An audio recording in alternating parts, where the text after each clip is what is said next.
आज का टॉपिक रहेगा सेंटेंस। यानी सेंटेंस से पहले थोड़ी बात कर लेते हैं जो पिछली वीडियो में हम कर चुके हैं। उसमें वो है सर्वप्रथम कि किसी भी भाषा के लिए सबसे पहले आवश्यक होता है लेटर। भाषा, किसी भी भाषा के लिए, जिसमें चाहे हिंदी हो, इंग्लिश हो, संस्कृत हो, यानी अदर कोई भी लैंग्वेज हो, और लैंग्वेज के लिए यानी इसमें लेटर यानी वर्ण, यानी एक अल्फ़ाबेट होता है, एक वर्णमाला होती है जिसमें लेटर होते हैं। इस प्रकार ये होते हैं। इंग्लिश में लेटर होते हैं 26, लेटर 26, और इसी को आगे यानी इसका ही रूप, यानी इसका ग्रुप एक जो कि कंप्लीट सेंस देने वाला हो, उससे बनता है वर्ड। और word of A group of word of which is complete sense, that is phrase. और फ्रेज ये पार्ट ऑफ सेंटेंस है, यानी फ्रेज एक सेंटेंस का छोटा पार्ट है। उसके बाद में क्लाउज, और ये हो गया फ्रेज। क्लाउज में होता है एक बात सब्जेक्ट होती है और दूसरा होता है वर्ब, और ये एक सेंटेंस का सब पार्ट को फ्रेज कहते हैं।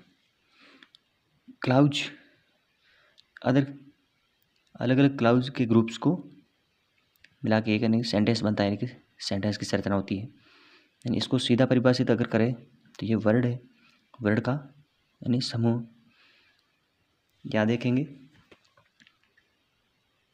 कि व्हेन वी स्पीक और राइट वी यूज वर्ड्स, यानी जब हम बोलते हैं या लिखते हैं वी यूज वर्ड्स, यानी कम्युनिकेशन करने के लिए जब भी हम कुछ भी बोलें या कुछ भी लिखें तो हम शब्दों का यूज करते हैं, यानी अलग अलग लेटर्स यानी वर्ण का यूज करते हैं।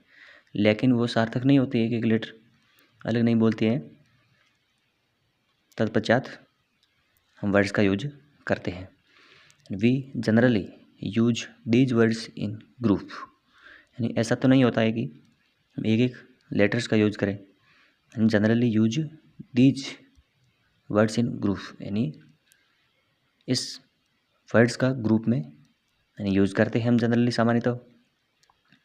एज, जैसे उदाहरण दे रखा है किताब के हिसाब से, और मैं ये साधारण लिखा हुआ है यहाँ है कि we want to know English, हम चाहते हैं जानना इंग्लिश। अब इसमें ये हो गया कि डब्ल्यू और ई की बात करें, ये लेटर हो गए अलग अलग दो लेटर। इसमें भी वोवेल हो गया, कंसोनेंट हो गया, यानी उसके बाद लेटर बना है, यानी अलग अलग दो लेटर से वर्ड बना है। एक वर्ड 2, 3, 4, 5, यानी इस 5 ये भी एक स्टैंडर्ड स्ट्रक्चर से है।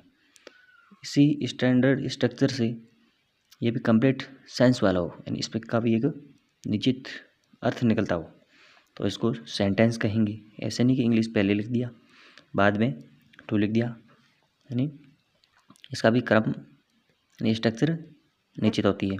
उसको भी अगले वीडियो में कवर करेंगे।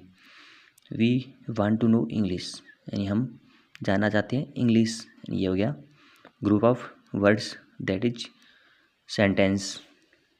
यहाँ देख रहे हैं एक group of words like this यानी यह है विच मेक्स कंप्लीट सेंस, यानी कि पूर्ण सेंस निकलता हो, is called a sentence.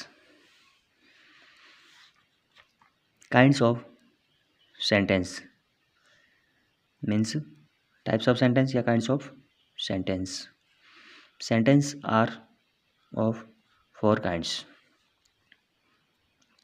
Those which make statement or assertion as assertive, यानी इसको असर्टिव कहेंगे। जैसे उदाहरण दे रखा है Humpty Dumpty sat on a wall, यानी ये एक सिंपल साधारण प्लस में नेगेटिव, यानी इस दोनों के सम्मिलित स्वरूप को हम कहते हैं असर्शन, असर्टिव। अगला यानी 4 काइंड से, यानी 4 प्रकार है। फर्स्ट हो गया असर्टिव, सेकंड है those which ask question, questions as, यानी वेयर डू यू लिव, यानी आप कहाँ रहते हैं। ये प्रश्नवाचक है, क्वेश्चन मार्क लगा हुआ है, इसका मतलब ये इंटेरोगेटिव है, इसको इंटेरोगेटिव कहेंगे। दोज विच एक्सप्रेस कमांड, आदेश, request and entreaties as, be quiet यानी चुप रहो, चुप होना। इसके आगे कोई भी सब्जेक्ट जोड़ दो तो भी वाक्य बन सकता है। हैव, इस हिसाब से ये भी वाक्य है। Those which express strong feeling as, अगला भाग है कि स्ट्रॉन्ग फीलिंग को, हमारी जो एक नेचुरल फीलिंग होती है उसको एक्सप्रेस करने वाले वाक्य का प्रकार ये होता है। How cold the night is, यानी कितनी ठंडी रात है, यानी एक फीलिंग अपनी इमोशन को बता रहा है। वाट ए सेम, एक्सक्लेमेटरी सिग्नेचर लगा हुआ है। इसी को एक बार एग्जाम्पल के बाद में यहाँ पर रूल दे रखे हैं। A sentence that makes a statement or assertion is called a declarative or assertive sentence, इसको डिक्लेरेटिव या असर्टिव सेंटेंस भी कह सकते हैं।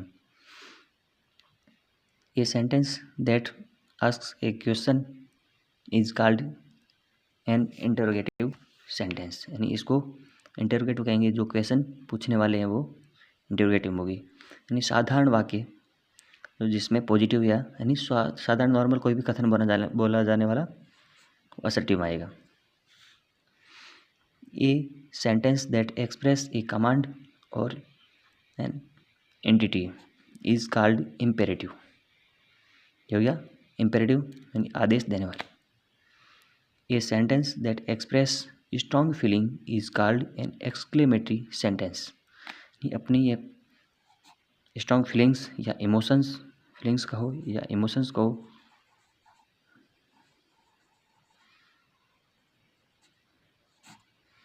इमोशन बताने वाले वाक्य होते हैं एक्सक्लेमेटरी या फीलिंग बताने वाले। जैसे हम कहें ओ माई गॉड, ऐसे भी कहें अगर अपने फीलिंग बताएं तो एक्सक्लेमेटरी इसके अंतर्गत आएंगे। इसके बाद में अगला देखते हैं, एक बार यानी लेटर हो गया सबसे छोटा पार्ट, उसके बाद में वर्ड, अगला फ्रेज और क्लाउज, उसके बाद में ये दोनों इसके सब पार्ट है सेंटेंस की। अब सेंटेंस के बाद में क्या कहेंगे, यानी सेंटेंस के बाद में यानी sentence A group of sentence और विच मेक्स स्टांजा और पैराग्राफ, यानी अब सेंटेंस के ग्रुप को स्टांजा और पैराग्राफ कहेंगे। आज की बात यहीं तक, इसी का अगला पार्ट अगले पार्ट में पढ़ेंगे।